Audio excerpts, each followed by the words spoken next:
Okay, well, good morning. This is Tech for Senior. It is, what is it, June the 23rd, 2025. Welcome, everyone, and thank you for coming and listening to us today. Huey, it is episode 273. Wow. Just amazes me.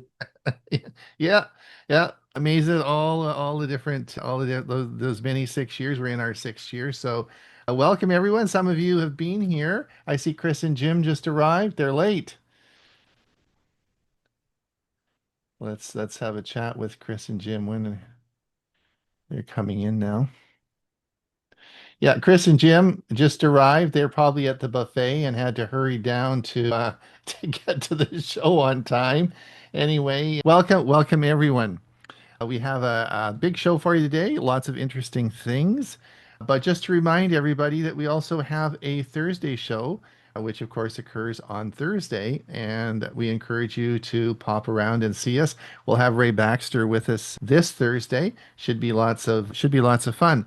But this Thursday will be our last show on the Thursday show for till August the 7th because we're going to take July off on the Thursday show. But this show we're going to be plugging along all through July, or at least Huey's going to be. So at least Huey's going to be because I have a house full of company. So it's keeping me very, very busy. So, but we'll manage. It should be lots of fun. Now, as I said earlier, we want to give a big shout out to Drew King because he's famous. His video on ℸ𝕦𝕚𝕟𝕟𝕟 5 minutes ago, just passed 1,000 viewers. So congratulations, Drew, on a great video. It obviously has a lot of information and a lot of interest across all our viewers because it is definitely doing very well, and we look forward to part two. So let's give Drew a big round of applause for that. That really worked out well for you. Wish I could do that. I think you said the same thing, didn't you, Huey? Yeah, absolutely. I don't know what his secret is, but anyway, maybe it's his low voice. He has a really nice, and Bill James has the same low voice. Maybe we should do voice training or something. What do you think, Huey? Yeah, at this stage, we ought to. Yeah. All right. All right. Now, of course, and Dorothy, of course, broke my thunder a little bit earlier because we talked about what I wanted to discuss today. Big news, of course, this came out after our Thursday show. It came out on Friday. The big news, of course, was 16 billion passwords, all your personal data, driver's license, social security numbers, everything all leaked. Someone said that's over half the people on the internet. So that's pretty amazing. All got leaked, along with over 1,500 major breaches in 2024. So it is interesting, and of course you have to assume now that your personal information is out there. It's just out there, and there's nothing you can do. Well, I'm not going to say there's nothing you can do about it. There's lots you can do about it, and we're going to talk about that today. Now, he and I just had this brainstorm and thought, well, we didn't know that there was going to be a leak and this was all going to happen, but it just worked out great because what we're talking about today is I'm going to be talking about mobile advanced protection, which is a really big feature. And he's going to talk about passkeys and why that's important is because Google has just made a big announcement. And it is because Google's having problems as well with Gmail. Over 2 billion users using Gmail. They're having trouble as well with security, and so they're laying down the hammer. And I'm just going to talk a little bit about in mid-June 2025, Google's VP of Privacy, which is just this week, Safety and Security, Evan Kosovinos, sorry, can't cut that, issued a strong warning to around 2 billion Gmail users, urging them to adopt passkeys in place of passwords due to rising cyber attacks. Alerts may include nudges to enable two-factor authentication and to set up passkeys. In fact, passkeys are now the default for sign in for Google sign in. So if you're going to Google, it will be the default that they're going to ask you, do you want to use a passkey?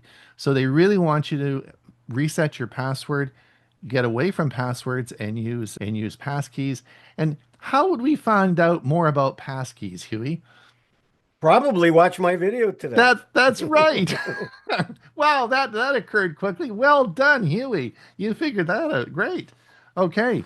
So that's going to, of course, going to be our. So we're going to have two talks on that today. So I think you'll find that very, very interesting.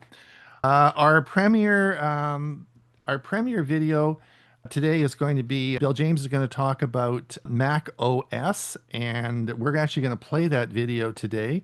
Huey's going to tell you how to read the web, and I'm going to talk to you about communicating. And those are three selections that'll be on our premiere video coming up at 1/2 past the hour.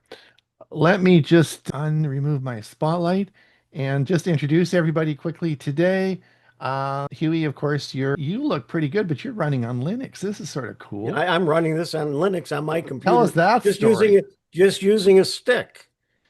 Mike 𝕿𝕝𝕝 helped me, and it was a quick download to the stick, and then plugged it in, turned on the computer, said boot from the stick, and I'm using Linux until I get my new hard drive tomorrow. Pretty cool. Pretty cool. That's amazing.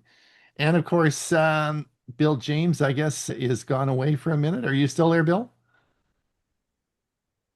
He must have removed himself. Mike Leaman, you're looking pretty dapper. It's a great day here in the Maritimes. A little bit of rain yesterday and some coming tomorrow, but it's a good day. Oh, everything's good. So, Mike, I'm not going to spoil your thunder today, but Mike, you chose today for your music outro the most toe tapping, the most popular music in the world, right? And there is nobody on this on this on the show today. I'm not going to mention anything to anybody, but I will tell you that everybody knows this group, and the two songs that you chose, everybody knows every word in those songs. So I'm not going to give away your thunder, but I think we're going to leave some time because I want to definitely play, because I can't choose which one I like better, but they're both really amazing. All right. So well done. You really did a good job with that. And we'll let everybody sort of hang in there till the end and they see what you have, but you did a good job with that. And Bill James, we missed you. I had to step away for a minute. I'm sorry. No problem. But listen, well done as well. You are looking pretty dapper there. You've got your Mac going. I really like that. And you've got your high-speed internet, and you are just a flying there. Things are looking up. Yes. Yeah, excellent. So well done. Well done. Thank you. Now, where are the geeks? I can't see you. You're not on my screen. Are you around? We're Yes. here, we're here, we're here. You're here. You're Yeah, you can hear us? Okay. little late because you had to finish up at the buffet, did you? Yeah, we had to finish. Yeah, it's a little foggy. We had just had 2 great days in San Francisco. It was really nice. So yeah. We're back on the C day. We have 2 C days on our way to Seattle. And it's foggy out there. Well, Dorothy and George were just informing us of all the things they have planned for your trip to Victoria. It sounds like you're going to have Well, I hope they let us know because we haven't heard a word. Oh, you should. Well, if you came a little bit earlier, you'd know all about the stuff they have planned for you. Hey, we had to go to breakfast. Yeah, exactly. All right. So anyway, they have everything organized, and it looks like you're going to have a big time in Victoria. Okay. So Looking forward to it. there you go. All right. Okay, I guess let's get on with it. We got to get on with the show. Huey, I think we're going to put you up first. Is that okay? We'll talk about passkeys first. Did you have anything you want to say before we start the show? Before we start passkeys? Unmute yourself. Just go ahead and play it. Hopefully it'll be self-explanatory. So it is sort of apropos though, based on what's happened over the past week, and it is something that I think is a very, very important topic. Yeah, All right. it was more from Microsoft's urging to go to Passkeys than it was Yeah. Google's, because I did it Yeah. before But Google now they're made both, their because announcement. Google's come out, so they're both. So yeah, it's good. Okay, excellent. All right, let's just play it and see what we have to say.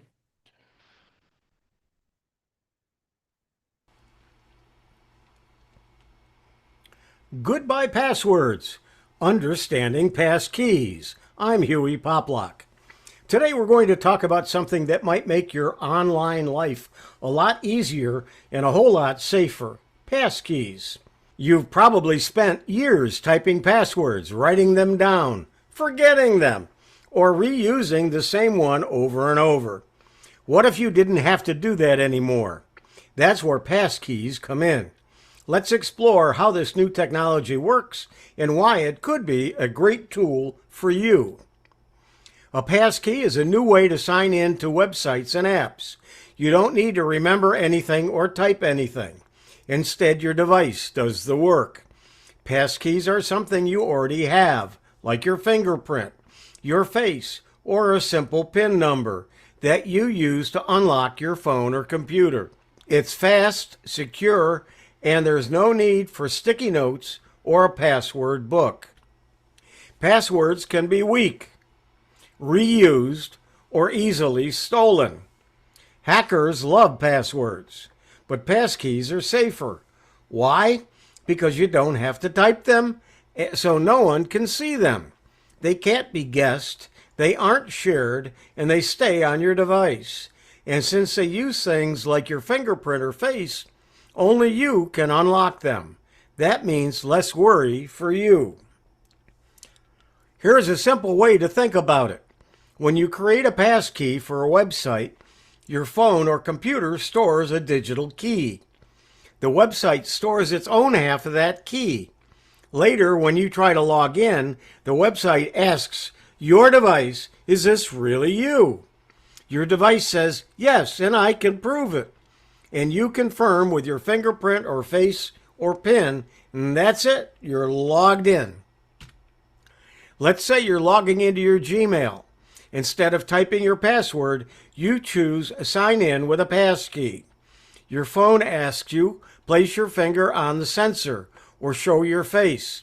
It checks that it's really you, and boom, you're in. No typing, no forgetting, no problem. Good news! Most of you already have what you need. If you have a smartphone, a tablet, or a computer with a lock screen, you're ready. As long as you use a PIN, fingerprint, or face recognition to unlock your device, you can use passkeys. You also need a website that supports them, like Google, Microsoft, PayPal, or Amazon. What if I have more than one account? Many of us do. You might have 2 Gmail addresses or more than one Microsoft account. Don't worry, each account can have its own passkey. Your device will help you choose the right one when you sign in. You just tap the email or account you want, and it logs you in with your face, fingerprint, or PIN.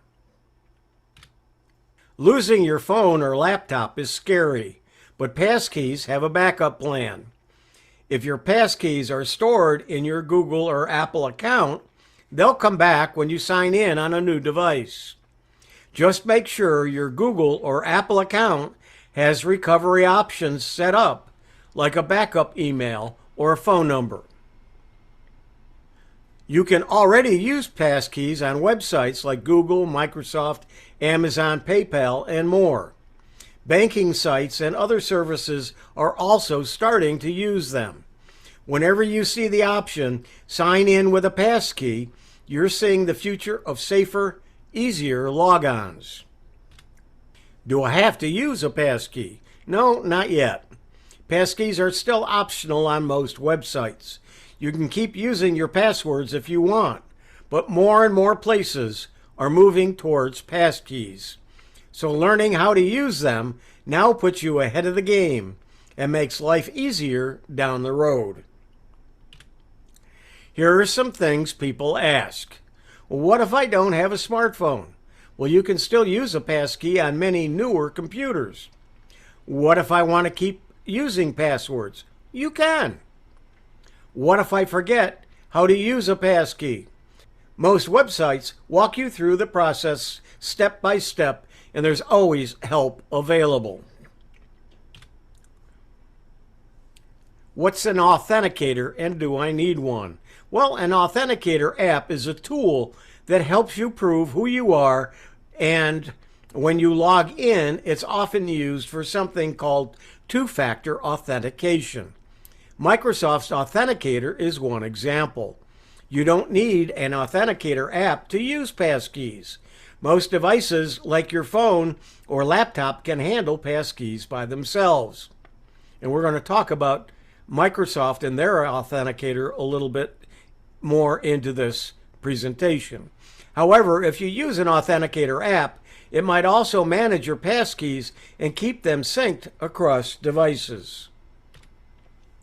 If you're curious, try setting up a passkey on one account, like Gmail or Microsoft. When you log in, look for the option to create a passkey. Follow the instructions and let your device do the rest. You don't have to switch everything all at once. Start small and build confidence. Let's talk about some important updates coming from Microsoft this summer. In June 2025, Microsoft will stop letting you save new passwords inside the Microsoft Authenticator app. Then in July, the app will stop autofilling passwords for you. And by August, all your saved passwords in that app will be gone. This is part of a move toward safer technology, Passkeys. If you've been using Microsoft Authenticator to store your passwords, you'll need to take action soon. First, you should back up your passwords before they are removed. Second, consider moving them to another tool like Microsoft Edge or a password manager. And don't worry, your passkeys will still work in Authenticator, but you need to keep the app installed for that to continue. Here's a quick to-do list. Export or copy any passwords you've saved in the Authenticator app. Move them to a secure app like Microsoft Edge or another password manager. Keep Authenticator on your phone if you use it for passkeys. Then start using passkeys where possible. It's the direction the tech world is heading. Passkeys are a great way to make your on life easier and more secure, and you don't need to remember a thing. Goodbye passwords. Understanding passkeys. I'm Hewie Poplock.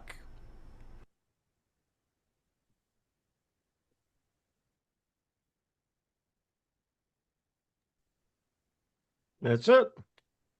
Yeah, thanks. That was well done. I really like the slides. Like, were great. Yeah, that was really good presentation, and I think we're going to move more and more into passkeys for sure. And everyone should be doing that now.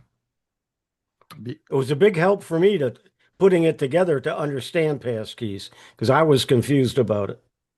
Yeah, and one of the problems with passkeys is that each company has their own way of using them. So it's not like a password that you get the little box comes up and you put your password in and it's sort of that's universal. Everybody does the sort of same thing. Passkeys are a little bit different depending on what service you're in. So that's always a bit of an issue with passkeys. But Yep. but anyway, I think it's we need to talk a lot more about that, and that was good. All right. Well, moving on in the same theme, I'd like to talk today about advanced protection, which is the next level of protection that you will have on your smartphone for obvious reasons, which we've just discussed. So let me play the video I have for you today, and we'll stop what you're doing. This is a much watch. This week alone, a massive data breach exposed over 16 billion records, shattering global security headlines and proving once again your phone is a target. But with Android 16, Google is fighting back. In this video, we'll cover how advanced protection in Android 16 isn't just an upgrade, it's your frontline defense. From blocking real-time threats to shielding your most sensitive info, these are must-do settings and features you need to turn on right now. Stay tuned because your digital safety starts here. I'm Ron Brown with Tech for Senior, where we help seniors understand technology and stay safe with their smartphones. We're then going to take a deeper dive and look into the specifics of all the features of this incredible piece of software. But for those of you who just want to know how to turn it on, I'm going to put the timestamps in this video so you can just go right to that section and just listen. It's super easy to turn on, and I'm going to explain that in just a minute. Prior to Android 16, Advanced Protection was not a paid standalone feature for regular Android users. Advanced Protection, or the APP as it was called, was offered by Google, mainly targeting high-risk users like journalists, activists, political campaign workers. It was part of Google's broader security initiatives, not an Android-specific paid add-on. This was often bundled with Google One or Google Workspace. However, this is being released in Android 16. It is free, available for all users on their phones. Okay, what I'm really trying to say is this. It's a scary world out there, and it is most likely your personal data has been leaked. This can lead to a compromise in security and some bad things happening. Advanced Protection is a whole other step forward in securing your privacy with your Android phone, and Google has now made this as part of their security update in Android 16. It's a no-brainer. You got to turn it on. It's free, it works well, and I'm going to show you how to do that now.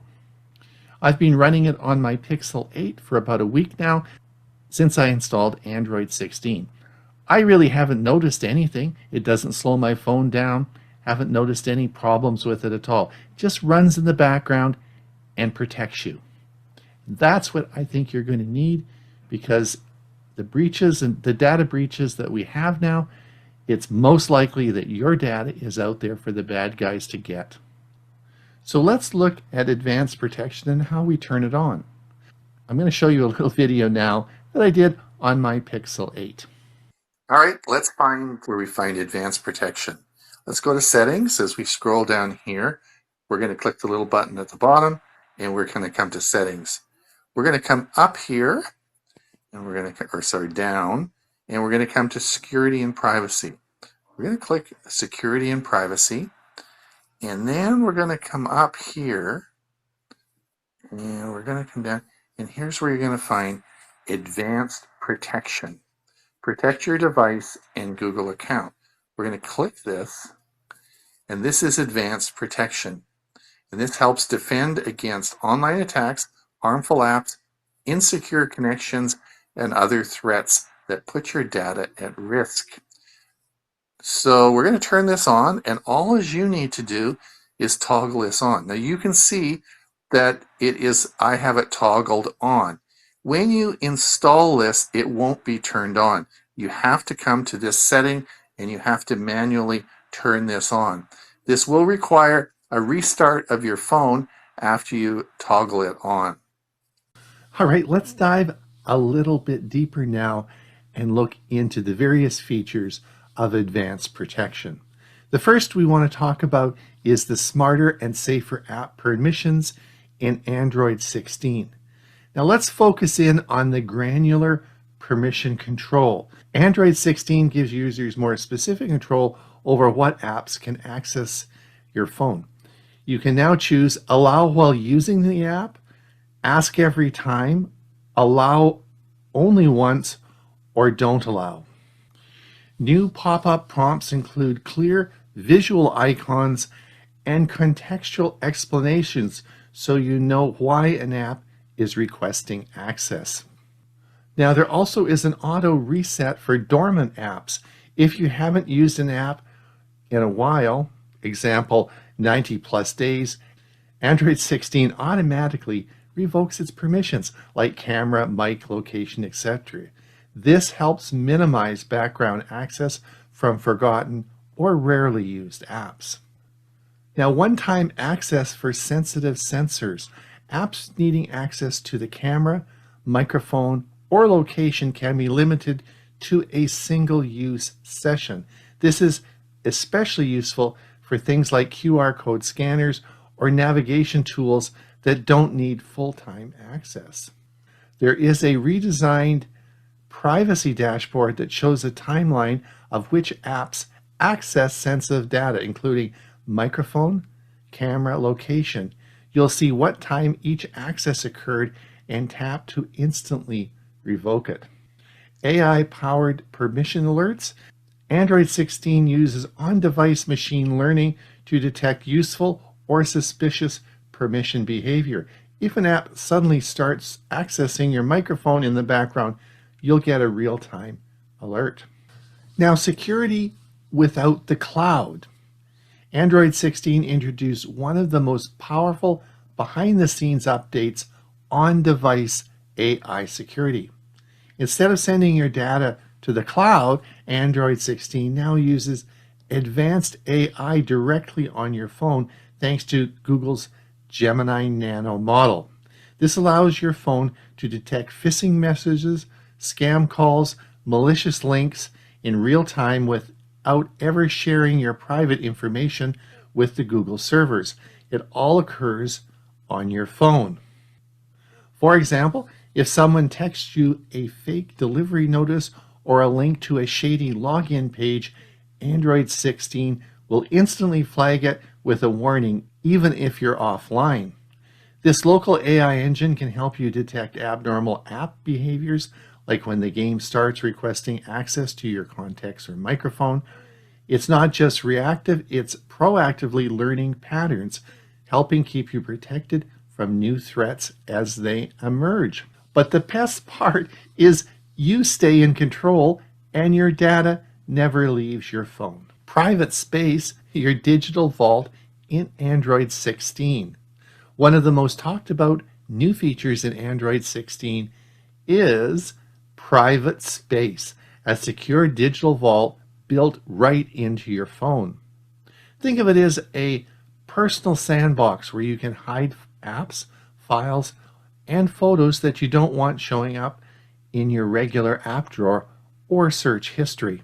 Private space is locked with a fingerprint, PIN, or pattern and is completely separate from your main profile. That means any apps you move into private space behave like they were installed on a separate device with their own storage, setting, and notifications. You can use it to keep health on financial apps hidden, isolate messaging apps for private conversations, or store sensitive files or notes away from prying eyes. What's more, private space only becomes visible when you unlock it, so if someone borrows your phone or locks it or looks through your apps, they won't even know it exists. It's security and discretion built right in. This is an excellent feature. Real-time scam call detection, smarter call protection with on-device AI. If you're tired of scam calls and robocallers interrupting your day, Android 16 brings a major upgrade. Real-time scam call detection powered by on-device AI. This is pretty cool. Let me show you how this works. Here's how it works. When a call comes in, Android uses Gemini Nano, its built-in AI, to instantly analyze caller behavior and speech, all on your phone, with no internet connection needed. It listens for scam-like patterns such as pressure tactics, fake threats, impersonation clues. If a call is flagged as suspicious, you'll see a clear warning before you answer, or even during the call if it picks up shady behavior in mid-conversation. And unlike traditional spam filters, the system is adaptive. It keeps learning how scammers talk in real time without relying on static call databases. The bottom line is you get proactive protection from scam calls, even offline, without handing your data over to any servers. location access controls, more transparency, and less tracking. Android 16 continues Google's push for user privacy by giving you more control over location access, with clearer choices and better visibility into how your data is used. Whenever an app requests your location, you now get an updated prompt with smarter defaults that you can choose. For example, you have precise location for apps like Maps or Rideshare that need your GPS level accuracy, approximate location for things like weather or local news where a general area is enough or no access at all. So you can set that on how accurate you want your GPS location to be. But that's just the beginning. Android 16 now notifies you in real time when an app requests your location repeatedly in the background, even if it was previously granted access. You'll see a friendly alert like XYZ app has accessed your location 5 times in the past 24 hours.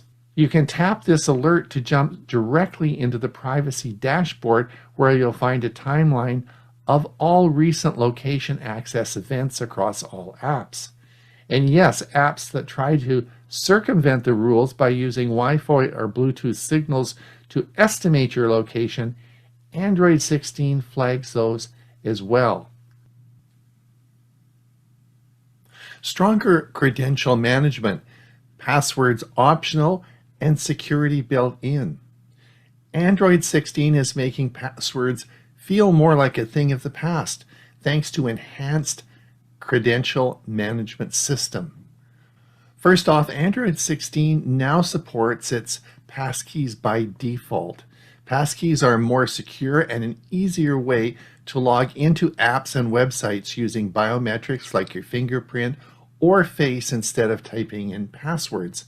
And the best part, these passwords are stored securely on your device or synced through your Google account using end-to-end encryption. So when you open up an app like Gmail, PayPal, or a banking app, they'll just authenticate with your fingerprint. No need to remember or type anything in. But Android 16 goes on further. It introduces a centralized credential manager API that lets apps request login credentials, whether passwords, passkeys, or federated logins like sign in with Google, all from one place. This not only reduces phishing risks, but also simplifies switching between apps or devices.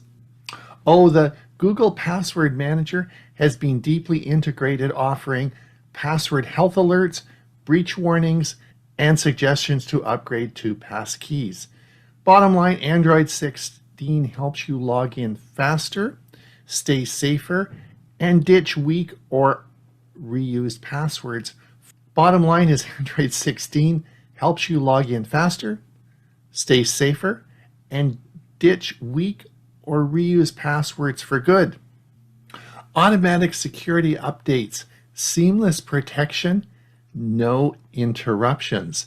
Android 16 makes staying protected easier than ever thanks to a new system of automatic silent security updates that work in the background.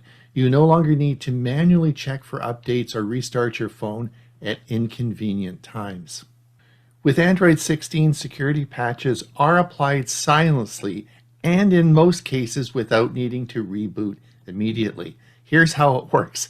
Google now uses a modular update system called Project Mainline to push security patches directly to specific system components like media framework to stop exploits from videos, network stack to block Wi-Fi based attacks, or Bluetooth services to prevent remote access vulnerabilities. These updates are smaller and more frequent and can be installed without affecting your personal data or running apps. You'll get subtle notifications when it's done, but unless you dig into the settings, you might not even notice it happened. This means that your device stays secure 24/7, vulnerabilities are patched faster than ever, and you don't have to wait for full system updates. Now, for users and IT administrators, this is a game changer. Now, here's an important point. You don't need the latest phone to enjoy Android 16's new security feature. Google has optimized Android 16 to work smoothly on a wide range of devices, including Pixel 6 and newer, Galaxy Samsung S22 and up, and select OnePlus, Motorola, and Nothing phones. Many of these features, like passkey login, real-time scan, call protection, and automatic security updates, are designed to work even on mid-range and older devices. And if your phone doesn't get Android 16 right away, you'll still benefit from Google Play system updates, which push out things like security patches, scam protection, privacy improvements through Project Mainline without needing a full OS update. So even if you're not on the bleeding edge, you're still getting serious protection. So in summary, this is a week where 16 billion passwords and user identity were compromised and published on the web. You must assume that your personal data and secure passwords have been compromised, along with all the other breaches occurred in the past year. Advanced protection is a major feature on your smartphone that you'll need to turn on to stay protected, but you must turn it on. Remember, this is a new feature of Android 16 that will be coming to most smartphones in the near future. I'm Ron Brown with Tech for Senior. Hopefully you've enjoyed this video. Be sure and click that like and subscribe, and we'll see you soon. All right, so there you go. Turn it on. It's important. I think I noticed Michael Swift's used his for the past week and hasn't noticed any issues as I have as well. So we'll talk more about that in the Q&A. I'm sure there'll be lots of questions. All right, our last video today is from Bill James. It's going to be on Mac OS apps. Let's see what we have to say. Mac OS apps. Whether you're drafting a document, analyzing data, or creating stunning presentations, Mac OS offers a variety of powerful tools to help you accomplish your goals, from Apple's native installations to the versatile Microsoft 365 and open source options like LibreOffice. There's a solution to fit every need and budget.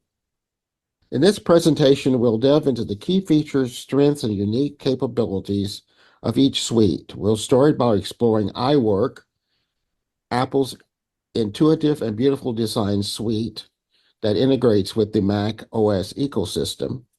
Next, we'll look at Microsoft 365, the industry standard for office productivity, known for its features and cross-platform capabilities.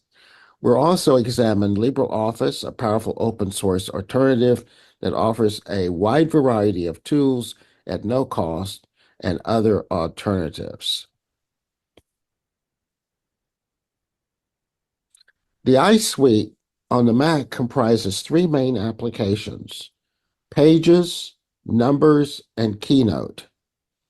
iWorks is an office suite of applications created by Apple for its Mac OS and iOS operating system. It's also available cross-platform. I created this presentation using Numbers. Pages is the word processor and desktop publishing application. Pages allows you to use your Mac for editing documents such as letters, reports, and brochures. It offers various design tools for creating professional-looking documents. One of the things that are some of the features of Pages is that it has a user-friendly interface, templates and design options, text and graphic integration, collaboration features, compatibility with other software such as you can readily import or export rather pages into Microsoft Office. It has iCloud integration, which is Apple's cloud storage, and it offers multimedia support where you can import pictures and videos and such.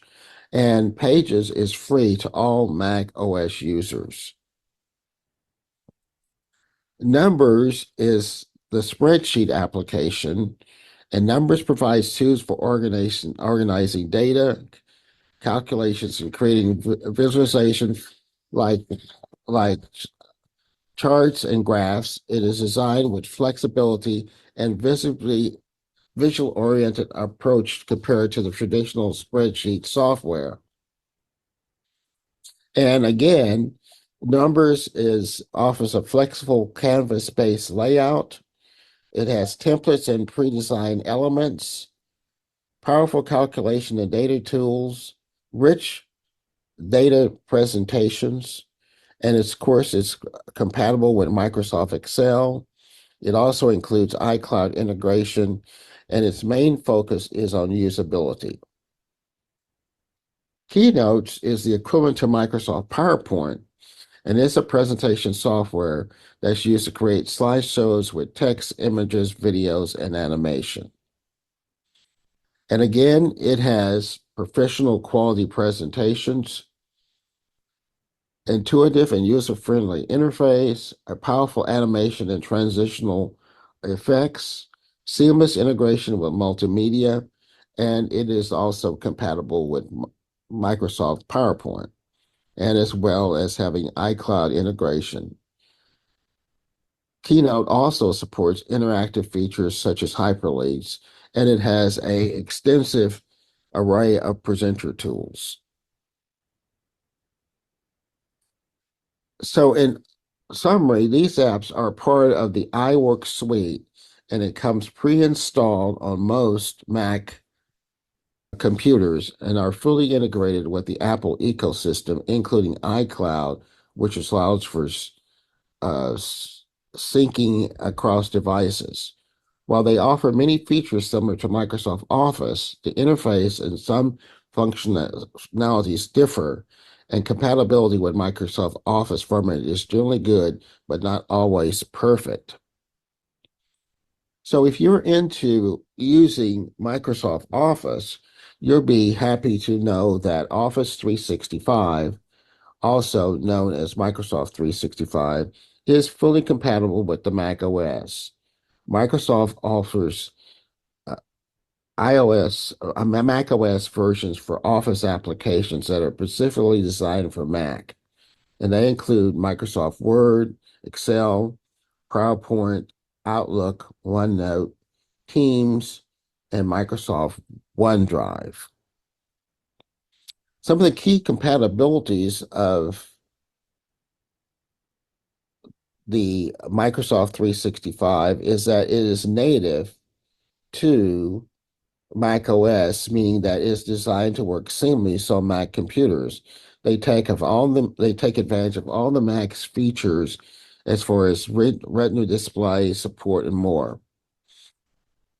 It also has regular updates for its macOS Office apps, ensuring that they're up to date with the latest features, security improvements, and compatibility with new versions.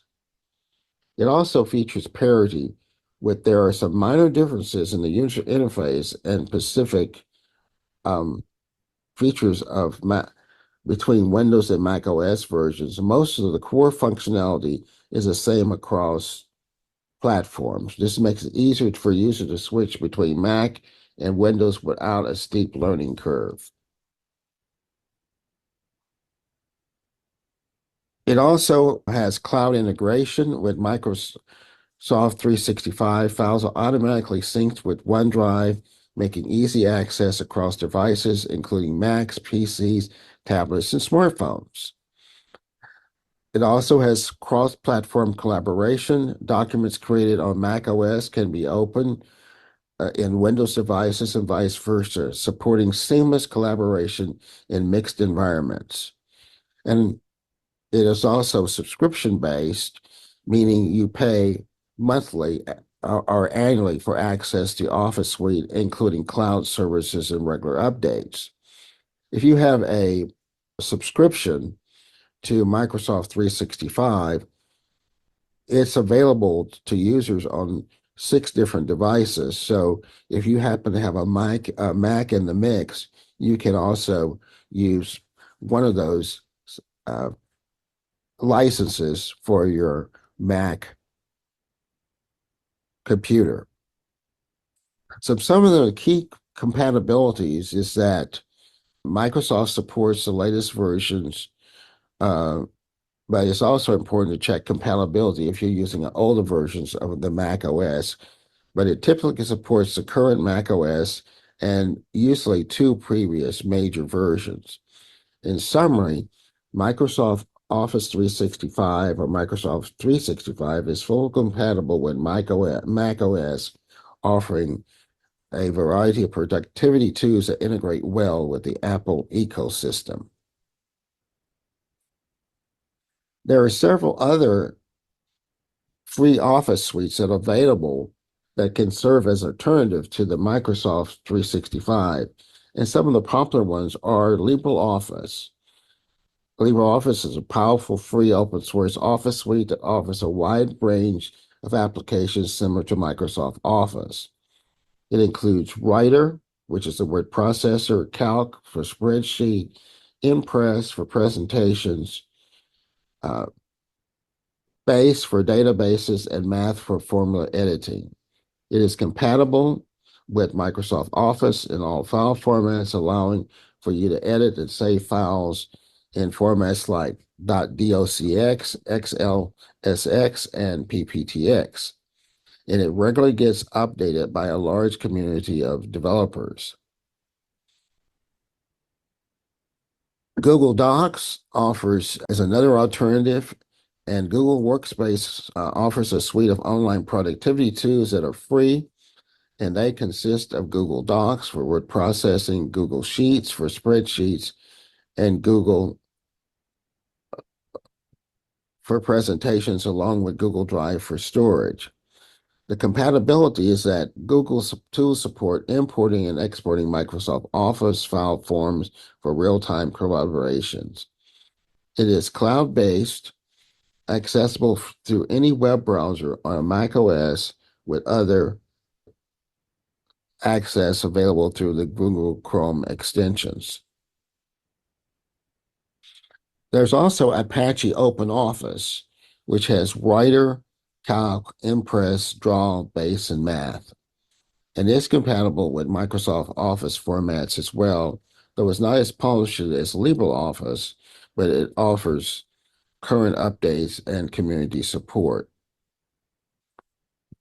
OnlyOffice is a free Office suite that offers both desktop and cloud-based applications focusing on document collaboration, compatibility with Microsoft Office formats. And its components are document, spreadsheet, and presentation editor. And it's highly compatible with Microsoft Office formats and integrates well with services like Google Drive, Dropbox, and OneDrive. There's also WPS Office, and it offers a free version of its Office suite that is lightweight and with a user interface that's very similar to Microsoft Office. It has Writer, Spreadsheet, and Presentation as its components, and it's also compatible with Microsoft Office formats, offering cloud integration for storage and sharing.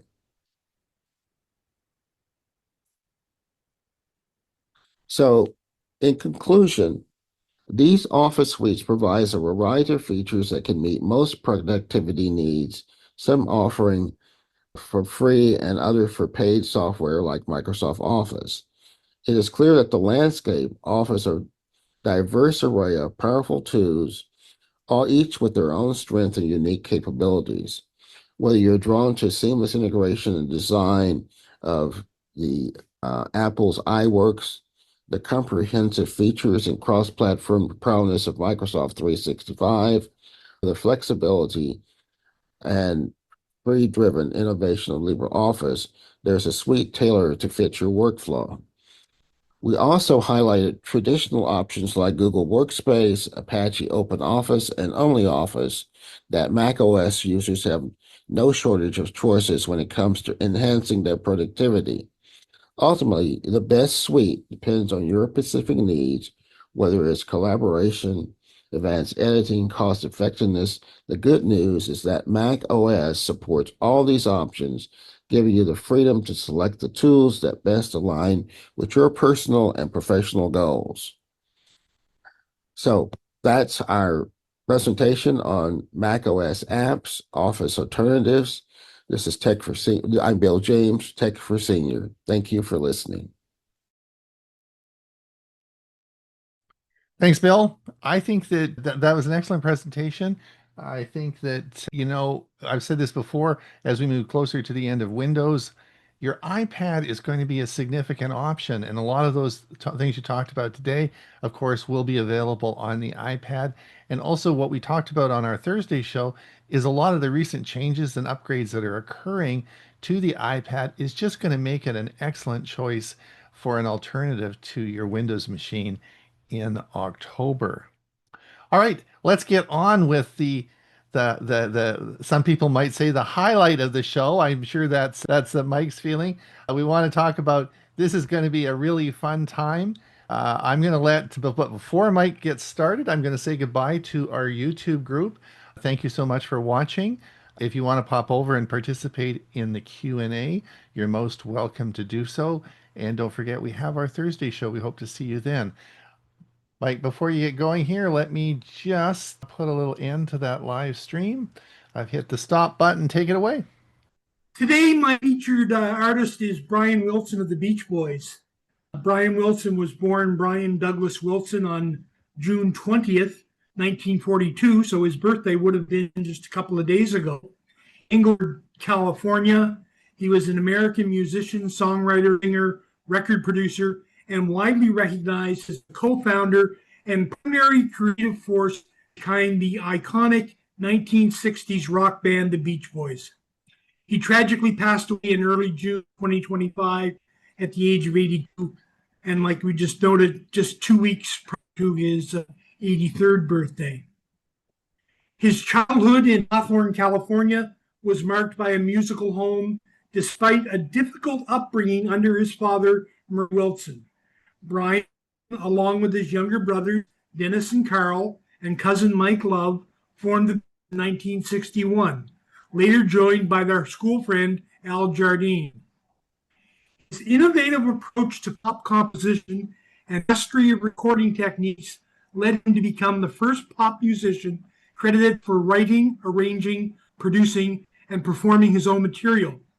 He was instrumental in defining the California sound, with the Beach Boys blending the rock and roll urgency and intricate harmonies inspired by artists like Chuck Berry and the Four Freshmen.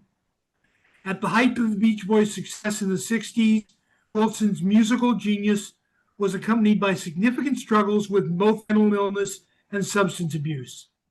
He experienced nervous breakdowns and became increasingly reclusive, particularly after 1964, which led him to focus more on songwriting and production than touring. This period gave rise to groundbreaking works like the Beach Boys' acclaimed 1966 album, Pet Sounds, and his first credited solo release, Caroline No. Despite personal challenges, Brian Wilson's influence on the music is immense and extending to genres like pop art, psychedelia, and progressive music. He's received numerous accolades throughout his career, including 2 Grammy Awards and Kennedy Honors, and was inducted into the Rock and Roll Hall of Fame in 1988 and the Songwriters Hall of Fame in 2000. His life and career were even more dramatized by the 2014 biopic Love and Mercy. So I've listed some of his hits where he was the primary songwriter and producer, and I mean, he really did define the the surfing sound. So some of the big hits, Surf USA, I Get Around, California Girls, I'm sure you know all of these. One of my favorites that I didn't put on the list to play today, but was the Sloop John B. But I have selected a couple, and the 2 I've selected to play are Good Vibrations and Surfing USA. I'll put those links in the chat box here. And Ron, if you want to go ahead and play some Good Vibrations. We'll do that. We're going to play both of them, actually.